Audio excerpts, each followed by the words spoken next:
یہ عدالت کو تو الزام دے رہے ہیں، یہ بتائیں کہ کیا انہوں نے خود یہ غلطی نہیں کی جو یہ لوگ گئے ہیں خود عدالت میں؟ نہیں جانا چاہیے تھا نا، جب گئے ہیں تو پھر یہ تو قانونی ایک تقاضا ہے کہ یا سپریم کورٹ سنے گی اور یا ہائی کورٹ سنے گی، اور بڑی عدالت سپریم کورٹ ہے تو سپریم کورٹ سنے گی.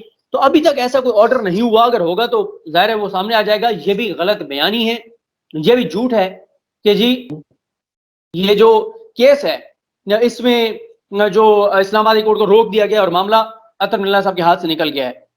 چوتھا جو معاملہ ہے وہ یہ ہے، یہ انہوں نے بہت زیادہ دباؤ ڈالا تھا امجد نذیر بھٹی صاحب پر کہ آپ بھی اپنی درخواست واپس لے لیں، اور پتہ یہ چلا ہے کہ یہ طے ہو گیا تھا کہ یہ درخواست امجد نذیر بھٹی صاحب بھی واپس لیں گے، لیکن بھٹی صاحب نے اچھا کیا واپس نہیں لی. اور جب بھٹی صاحب وہاں پہ روسٹم پر کھڑے تھے تو ان کے کچھ لوگ وہاں پر آ کے بھٹی صاحب کے کان میں مختلف باتیں کہتے رہے.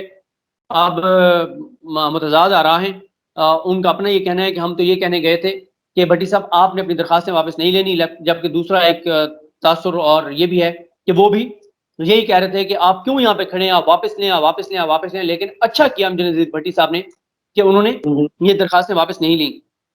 پھر ایک اور تاثر یہ دیا گیا کہ سپریم کورٹ کا سارا جو فوکس تھا وہ اسلام آباد ہائی کورٹ سے کیس کو منگوانا تھا سپریم کورٹ آف پاکستان میں. ایسا بھی غلط ہے، ایسا بھی غلط ہے. جب ان صحافیوں کی جانب سے خود کہا گیا کہ وہاں پہ بھی یہ معاملہ ہے تو انہوں نے کہا وہ ہم رپورٹ منگوا کے دیکھ لیتے ہیں. تو یہ تاثر بھی غلط ہے کہ سپریم کورٹ کا سارا فوکس جو ہے وہ اسلام آباد ہائی کورٹ میں جو کیس چل رہے ہیں ان پر تھا. اور ویسے بھی اسلام آباد ہائی کورٹ میں کہیں پہ بھی ہم نے نہیں دیکھا کہ اس سارے معاملے میں کہیں پہ اطہر من اللہ صاحب نے اس طرح کے ریمارکس دیے ہوں جس طرح قاضی فائز عیسیٰ دیتے ہیں. اور اطہر من اللہ صاحب ریلیف بھی دے رہے ہیں، لیکن وہ ایک جو آئینی اور قانونی تقاضے ان کو پورے کر کے اور ریلیف دے رہے ہیں صحافیوں کو. ایسا نہیں ہے کہ وہ وہاں پہ بھڑکے ماریں اور لمبے لمبے بیانات دیں، تقریریں کریں، اداروں کی تصدیق کریں. ایسا اطہر من اللہ صاحب کیس ابھی تک کہاں تک پہنچا ہے؟ آپ تو سارے اس کیس کو کور کر رہے ہیں. آپ کس کو یہ جو کیس ہے یہ ابھی کہاں تک پہنچا؟ آپ اس کیس کو تو سارا کور کر رہے ہیں. میں اس میں بھی آتا ہوں. اچھا، جو اگلا ہے چھٹا جو جھوٹا پراپیگنڈا ہے وہ یہ ہے کہ قاضی امین صاحب کے اوپر بھی اب الزامات لگائے جا رہے ہیں. بلکہ یہاں تک کہا گیا کہ جی وہ قاضی امین صاحب کا تعلق چکوال سے ہے. چکوال کا ذکر اس لیے کیا جاتا ہے کہ ظاہر D I S I general Faiz Hameed صاحب کا تعلق چکوال سے. تو میں حیران ہوں کہ ایک ایسے جج جنہوں نے آج تک حکومت کے حق میں کوئی ریمارکس نہیں دیا، سامنے اسٹیبلشمنٹ کے بندے ہوں، سامنے اپوزیشن کے بندے ہوں، سامنے حکومت کے بندے ہوں، سامنے کوئی بھی ہو، ہمیشہ قاضی امین صاحب کے ریمارکس آئین اور قانون کی بات پر بڑے سخت ہوا کرتے ہیں. اور اس میں بھی آپ دیکھیں گے کہ سب سے زیادہ آپ دیکھیں گے کہ ان تینوں ججز کے بھی آپ ریمارکس دیکھیں گے، آپ ان کا کنڈکٹ دیکھیں گے، زبردست کنڈکٹ ان کا ہوگا اور اچھے طریقے سے سنیں گے.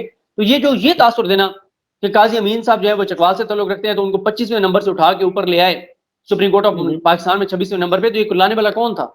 آصف سید خان کھوسہ صاحب تھے. تو پھر اس کا مطلب ہے کھوسہ صاحب فوج کے بندے تھے. اگر کھوسہ صاحب فوج کے بندے تھے تو جب آرمی چیف کی ایکسٹینشن والا کیس سن رہے تھے کھوسہ صاحب، تو نئے کپڑے پہن کے جس طرح سے یہ آتے تھے، تیار شیار ہو کے، خوشبو لگا کے، اور باوضو آتے تھے، ان کی عدالت میں اتنے ان کو احترام تھا. اور کئیوں نے تو یہ کہا تھا کہ ہم اپنے حقیقی جو ہمارے والد ہیں ان سے زیادہ ہم جو ہے وہ کھوسہ صاحب کی عزت کرتے ہیں.